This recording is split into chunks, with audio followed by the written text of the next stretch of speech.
Bienvenidos nuevamente al podcast Visión Internacional. Mi nombre es Raúl Best y en esta oportunidad tocaremos un tema muy trascendental de la realidad latinoamericana, como es la inmigración y la seguridad nacional, los casos de Venezuela, Haití y Colombia. Para ello tenemos un invitado muy especial que es el doctor Alfredo Angulo Palma, quien es docente de la carrera de Relaciones Internacionales. Empezaremos con una breve introducción precisamente sobre la inmigración. En las últimas semanas hemos podido ver, en el caso del Perú, una crisis en la frontera entre Perú y Chile, donde precisamente ciudadanos venezolanos y haitianos que inmigraron a Chile están llegando a la frontera con Tacna en busca no de quedarse en el Perú, sino de emigrar hacia los Estados Unidos, algunos regresar a sus países de origen, como es el caso de los venezolanos. Y esta realidad que la vemos hoy día en nuestra frontera es una realidad muy compleja que se ve a diario en la frontera entre Estados Unidos y México. Hemos escuchado los famosos coyotes, que justamente son personas que se dedican a la trata de personas. Hemos visto también cómo hace unos años los cubanos salían en balsas hasta las costas de la Florida y con esa ley pies secos, pies mojados, obtenían ciertos beneficios migratorios. Entonces, para conocer un poco más de la realidad migratoria que vive nuestro continente, vamos a darle el paso a uno de nuestros docentes más destacados de la facultad, el doctor Alfredo Angulo Palma. Muchas gracias, doctor, por acompañarnos. ¿Cómo estás, Raúl? ¿Qué tal? Un gusto estar aquí. Encantado. Tema complicado, tema tremendamente complicado, pero más sobre todo por lo que significa para la seguridad nacional de nuestro país. El bienestar y el desarrollo nacional es algo que debe velar todo el sistema de defensa nacional, pero tiene un grave problema. Tenemos una visión cortoplacista. Cuando en el año 2017 se dijo que nosotros como un acto de hermandad abríamos nuestras fronteras para el caso venezolano, nadie pensó que eso iba a rebasar nuestras capacidades. O sea, no se pensó en el futuro y esto solamente se explica por la visión que no tenemos de pensar en que si no pensamos estratégicamente, después los problemas nos van a resolver. Lo que estamos viendo actualmente en la frontera entre Arica y Tacna, o sea, Chile y Perú, no es solamente un hecho aislado. Esto ya pasó anteriormente en Madre de Dios, por ejemplo, en el caso cuando la gente venía de Brasil desesperada por el dengue, desesperada por las variantes del COVID, y lo que quería pues era salir a otro lado y demostraba también la permeabilidad que tiene la frontera peruana. Por lo tanto, el problema básico de lo que estamos viendo en Chile, el paso que existe por todo el sistema de vigilancia del Perú en sus fronteras, queda claro que no tenemos la capacidad de controlar físicamente ninguna de nuestras fronteras. Claro, doctor. Es muy interesante porque, por ejemplo, muchos venezolanos llegaron al Perú y obtenían justamente su permiso temporal de permanencia porque tenían la calidad de refugiados, más que inmigrantes. Entonces, eso daba otros beneficios migratorios dentro del país, al igual que sucedió en Chile, ¿no? Chile, por ejemplo, dio esta ley que hasta cierta fecha tenían la oportunidad de, formalizar sus papeles, los que están en situación irregular, y muchos de ellos por eso están saliendo del país. Como usted dice, nuestro país no está en la capacidad de recibir migración porque tenemos problemas propios, ¿no? La desigualdad y todo. Entonces, mi consulta sería, doctor Angulo, de los países de América Latina, ¿cómo usted ha visto, la situación en Colombia, en Ecuador, entre la frontera de Colombia y Panamá, ¿no? Que hay este tema en el tapón del Darién, que también van a pie hasta llegar a Estados Unidos? ¿Cómo usted ha visto la acción de los países latinoamericanos frente a esta ola de inmigración? Es una doble forma de verlo. ¿Ya? A ver, una persona sale de su sitio normal de residencia porque busca un futuro mejor. Comprendo. Entonces, el querer buscar desarrollarse para lo mejor para su familia, eso no es malo. Es un objetivo que uno tiene y quiere darle una seguridad familiar. El problema es cuando eso que nosotros queremos no va de la mano con lo que todo país, por soberano que es, tiene un conjunto de leyes que indica claramente cómo es que se va a ingresar a ese país y en qué calidad. Mi desesperación no puede ir contra esas leyes. Claro. Por más que hablemos de globalización, todavía los estados siguen siendo los actores principales dentro de la arena internacional. Entonces, esa desesperación por lo que existe dentro de un país implica de que no se ha podido manejar bien la parte del desarrollo de las personas no se sienten bien y por cualquier acto que se sienten que en el futuro no les va a acompañar, pues pretenden ir a otros lugares. Claro. Ahora bien, el refugiado en cambio tiene otra concepción. Es aquella persona que está siendo perseguida, que en su lugar normal de residencia su vida inclusive peligra y no puede regresar ahí. Por lo tanto, el estatus de refugiado le permite ir a otro país donde se le va a aceptar y no se le va a regresar obviamente de donde viene. Hasta ahí digamos que todo está legal, pero ¿qué sucede con aquella persona que ingresa por medio no oficial, por una frontera donde no ha contado su paso, y luego después dentro de esa sociedad cómo se desarrolla? Entonces, ese problema nos hace ver, porque los medios, los recursos, todo lo que necesite, se supone que tiene que ir de la mano con la capacidad que tiene algún Estado para recibirlo.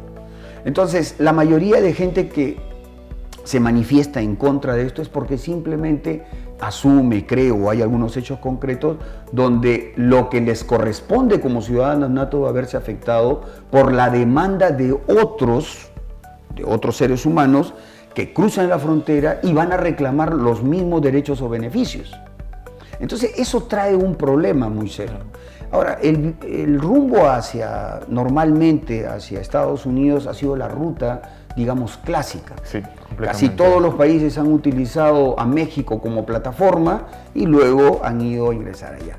Pero sucede un fenómeno muy raro desde el año 2016-2017, es que más bien la gente que se encontraba en Venezuela, una de las potencias económicas de antaño, sobre todo por el petróleo, pues resulta que con un gobierno ineficaz que tiene, un gobierno que no es capaz de satisfacer sus necesidades, su problema interno ha escalado de tal manera que los demás países, incluyendo el nuestro, sufren las consecuencias de esa falta de gobernabilidad.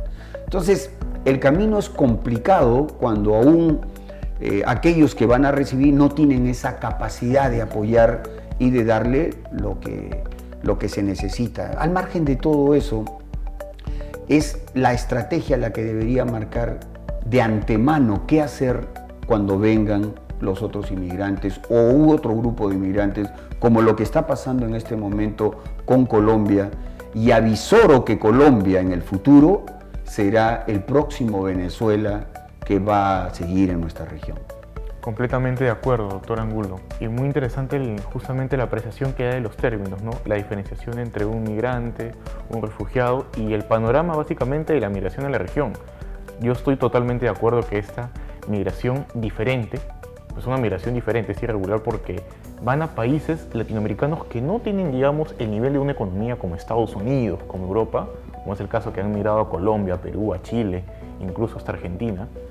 Y justamente temporalmente, ¿no? O sea, esta población migra temporalmente, pero al fin y al cabo lo que está pasando ahorita, esta corriente migratoria hacia el norte, es porque su destino final es Estados Unidos. En pocas palabras, vienen a estos países a mantenerse, a juntar dinero para migrar a su destino final, que es Estados Unidos, que es lo que pasa con muchos ciudadanos venezolanos.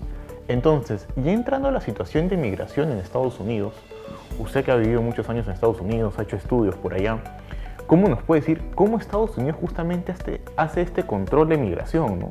Vemos, digamos, a veces noticias donde se muestran estos centros de detención, donde justamente los inmigrantes que cruzan la frontera de Estados Unidos los llevan, están ahí unas semanas y los deportan a sus países. Entonces, ¿usted qué opina de esta política migratoria que tienen los Estados Unidos? Que es una política migratoria muy, no sé si decir muy extrema, muy cerrada justamente con este tema de la migración irregular, ¿no? No sé qué opina usted respecto a ese tema. Es una pregunta muy interesante, ¿no? Porque nos hace ver que la potencia regional, y de hecho una de las quizás la potencia más grande del mundo, tampoco puede controlar sus fronteras. Exacto. O sea, si la potencia que se supone que es la élite de toda la arena internacional no lo puede hacer, mucho menos lo va a hacer seguramente países que no están preparados para eso. Pero también el tema de la inmigración es un problema que se utiliza muchas veces como plataforma política, que se emplea en elecciones, que se emplea en un momento determinado para derivar algunos factores negativos sobre la migración. Ahora, Estados Unidos se ha construido sobre la base de inmigrantes. La entrada de inmigrantes ha hecho lo que es una potencia mundial. Con Donald Trump, digamos que se endurecieron mucho esos aspectos. Inmediatamente con el gobierno de Biden esto cambió, pero la esencia sigue siendo la misma. Cuando las cosas no van bien, tenemos que buscar siempre a alguien a quien trasladarle nuestras culpas. Claro. En ese caso, la parte que no habla, porque primero que no está registrado legalmente, la parte que no deja escuchar su voz, porque no tiene acceso a la comunicación, y sobre todo porque no está de manera legal, es decir, no tiene derechos, excepto los de ser humano, Exacto. pues es más fácil trasladárselo a ellos. En el imaginario que sucede en Chile, en Perú, en Colombia y más aún en Estados Unidos, el inmigrante es realmente el que causa todos estos problemas. A veces no pensamos en que muchos de los que han venido de esta gente que viene de Venezuela son también doctores, científicos, son profesores, son médicos. Claro. Qué diferente hubiese sido que antes de abrir las fronteras hubiésemos seleccionado quién entraba y que hubiese de alguna manera catapultado el desarrollo nacional. Esas cosas de no pensar en el largo plazo siempre pasan la factura. Entonces, sea en Estados Unidos, sea en Sudamérica, el hecho final es que una persona migra por alguna condición, pero de contrabando pasan aquellos que quieren evadir la justicia y que tanto en Chile como en Perú o en Colombia son los que están explotando otro tipo de manifestaciones delincuenciales tal como lo apreciamos en el día de hoy en el grado de violencia. Entonces, lo más fácil es decir de que la culpa es de este sector, porque no tienen forma de expresarse. Y aparte porque también los noticieros de alguna manera nos hacen ver que por ahí viene el gran problema de seguridad. Claro. Habría que verlo de esa manera. Claro, muy interesante la apreciación, doctor, completamente. Y lo que dice usted es muy cierto, ¿no? Si una potencia como Estados Unidos no puede controlar la inmigración, hay muchos migrantes ilegales que tienen años, 5 años, 6 años esperando legalizar sus papeles y siguen trabajando por lo bajo, mucho menos va a poder un país latino, ¿no? Y con esa apreciación que usted da, me recuerda también lo que sucede en Europa. Por ejemplo, a través del Gibraltar, que llegan migrantes africanos a esta parte de Marruecos, cerca a Melilla, y cruzan por el Gibraltar para llegar a España y llegar a la Unión Europea, o también con los migrantes sirios que llegan a Turquía. Entonces, ese suceso de inmigración sucede en todo el mundo. Mi pregunta sería, doctor Angulo, ¿hay alguna forma como los países podríamos controlar la inmigración? Que yo creo que no hay. O sea, desde mi punto de vista, porque por más de que tengamos fronteras delimitadas, tengamos estos puestos fronterizos, ¿qué pasaba durante la pandemia? Entraban por la selva del Ecuador y muchos de ellos no sabíamos que ingresaban a nuestro país. Entonces, la migración es un fenómeno complicado de controlar. Pero ¿cómo nuestro país, en este momento, en esta crisis migratoria que tenemos al sur, qué negociación, qué mecanismo se puede hacer para que los migrantes lleguen ya sea a sus países de origen o continúen su camino hacia Estados Unidos, ¿no? Miren, yo le digo que esto continúe su camino hacia Estados Unidos porque el anteaño pasado, ¿qué hizo Texas? Muchos migrantes llegaban a Texas y Texas dijo, bueno, si ellos no se quieren quedar acá, vamos a dar buses para que lleguen hasta Nueva York. Entonces, Washington, Nueva York, exacto. Entonces, ¿qué es lo que tiene que hacer Perú? Sacar buses hasta Colombia, hasta Venezuela. Bueno, primero es no militarizar el asunto. Ya, eso. ¿Correcto? O sea, la respuesta no es la correcta por ahí. La segunda es, Estados Unidos es la tierra de las oportunidades, pero es la tierra de los desafíos. Nuestra misma frontera, nuestro relieve geográfico, nuestra tanta diferencia hasta cultural que tenemos aquí, es complicado. Entonces, lo que queda es construir marcos de conversación, mesas de trabajo de donde de donde procede esta gente. Porque no existe otra forma, no tenemos esa capacidad, sin Estados Unidos, como bien lo ha dicho, no tiene esa capacidad. Existen lugares del país donde realmente se aprecian cosas que nosotros aquí en Lima quizás ni conocemos. Por ejemplo, en la zona que es de Puno, el contrabando de oro o de minería ilegal es tremendamente poderoso, se mueve mucho dinero, la trata de personas, poco nada se hace al respecto.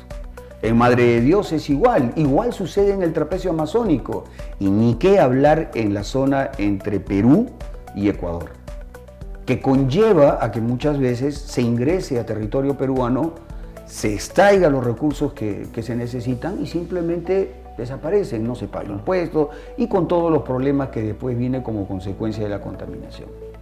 El tema es sentarse un poco más y no dedicarse simplemente a criticar o a militarizar, que es la parte más fácil. A veces hasta los problemas políticos los queremos militarizar. Sí. ¿No? Hay un problema en tal lugar, se le va, que vayan los militares. No, hay que pensar un poco más en ese sentido. Por lo tanto, lo que tenemos que hacer es integrar, primero, antes que nada, si este es un problema de seguridad nacional, al Consejo de Defensa, al Consejo de Seguridad Nacional, que implica varias de las carteras que tenemos, como por ejemplo Interior, como por ejemplo Relaciones Exteriores, como por ejemplo Justicia, la PCM y Defensa, y de esa manera comenzar a construir acciones de futuro. Y obviamente con las partes de donde proceden, tratando de buscar la causa real del problema. Y la causa real del problema es aquel problema que causa los otros problemas. Claro. O sea, nosotros solamente nos estamos fijando en el problema final. El problema final que existe ahorita en Santiago, en Arica con Tacna, el problema que hemos tenido con Brasil, o el problema de filtración que se da a través de Ecuador. Pero la verdad de las cosas es, ¿y qué cosa tenemos nosotros que no podemos hacer? Ir a buscar ese problema central es que lo que nos dice. Pero no tenemos que olvidar jamás que no estamos solos, que pertenecemos a una aldea global y por lo tanto existe legislación internacional a la cual nos hemos adherido, que siempre la debemos tener presente. Claro, completamente, doctor Angulo, con lo que usted indica, ¿no? El tema de negociación es algo muy primordial para un asunto internacional como es el tema de la migración, porque si bien es cierto ahorita el tema lo tiene Perú y Chile, está involucrado también Venezuela porque son ciudadanos venezolanos, está involucrado Haití porque hay ciudadanos haitianos. Hay ciudadanos colombianos. Entonces no tiene que ser ajeno, digamos, a otros países, porque este problema lo tiene también Brasil, lo tiene también Bolivia, hace unos meses lo tuvo en la frontera entre Bolivia y Chile, que fueron a Chile y ahora el problema se ha pasado por acá. De repente va a haber la misma situación después en la frontera entre Perú y Ecuador. Entonces lo que usted dice es muy cierto, ¿no? No militarizar, no llevar a los militares, a la policía, a que estén ahí parados controlando a los migrantes, sino buscar la solución. La solución es repatriarlos, la solución es, de alguna u otra manera, solucionar el tema venezolano, ¿no? Porque el tema de esta migración también tiene la base en Venezuela, en la situación política interna que hay en este país. Entonces ya imagino que la OEA sacará algún comunicado respecto a esta situación, convocará alguna sesión para esto y no llegar a lo que ha sucedido entre Perú y Chile, ¿no? Que el alcalde de Tacna da unas declaraciones, la Cancillería de Chile cita al embajador de Perú en Chile a entregarle una nota de protesta y después la Cancillería del Perú llama en consulta al embajador, que básicamente es retirar temporalmente al embajador. Entonces, cuando necesitamos más comunicación, no se puede cortar así la comunicación, definitivamente. Estamos llegando casi al fin, doctor Angulo, y yo no sé si usted quiere brindar algunas palabras en sí a los alumnos de Relaciones Internacionales, ¿no? Una carrera que usted lleva en el alma. Sí, bastante que sí. A pensar en el futuro siempre. Nunca jamás pensar en términos cortoplacistas. Si lo que nos ha pasado con Venezuela sirve como lección, espero equivocarme, pero yo creo que en los próximos años vamos a tener el problema con Colombia también. Y ahí va a ser mucho más grave porque es un país que colinda con nosotros, un país hermano al que queremos mucho, pero que mucho también de nuestra frontera está prácticamente abandonada en todo lo que es el Putumayo. Claro. Entonces, siempre debemos pensar cuáles son las leyes internacionales, qué cosa es lo que tengo que hacer, qué cosa me restringe o qué no. Creatividad tremenda, pero siempre pensando en el impacto del futuro. Traer el escenario que tomo del futuro al día de hoy en el presente para tomar decisiones hoy con implicancia de lo que va a pasar para las próximas generaciones. Creo que por ahí pasa. Muchas gracias, doctor Angulo, por haberlo tenido el día de hoy aquí. De verdad, para mí ha sido un honor poder conversar con usted fuera de un salón de clases. Y bueno, agradezco también a todos los que se toman el tiempo de ver el podcast Visión Internacional. Este ha sido el tema del día de hoy, la inmigración y la seguridad nacional, los casos de Venezuela, Haití y Colombia. Espero que haya sido de su agrado y nos estaremos viendo en una siguiente edición. Gracias por acompañarnos.